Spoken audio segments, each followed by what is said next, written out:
దేవుని పద్ధతి ఒక్కటే మాటలో చెబుతా, నీకు దిమాగ్ ఉంటే గుర్తుపెట్టుకో, మైండ్ బాగుంటే గుర్తుపెట్టుకో. దేవుడు నిన్ను లైన్లో తీసుకెళ్లి అన్ని రెడీ చేయడు. ఆయన పద్ధతి ఎప్పుడు తన బిడ్డవైన నీకు కావలసిన వాటన్నిటిని ముందే రెడీ చేసి ఫైనల్లో తీసుకొచ్చి నేను నిలబెడతాడు. ఇదిగో ఇదంతా నీ కోసం సిద్ధం చేశాడు.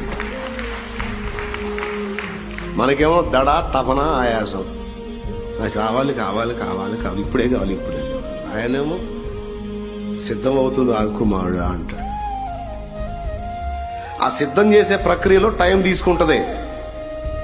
అది కూడా ఎందుకు తీసుకుంటది అంటే, ఏ టైంలో నీకు అది అందితే అది క్షేమమో ఆయనకు తెలుసు. కాబట్టి నీ కొరకు నా కొరకు మనకు కావలసిన సమస్తము సమకూర్చే ప్రక్రియలో కొంచెం టైం తీసుకుంటది. ఆ టైం తీసుకోవటం వెనక కూడా దేవుని ఉద్దేశం ఉంది.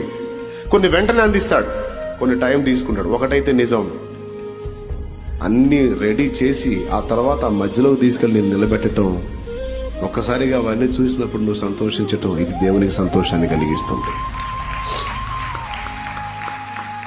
హల్లెలూయా.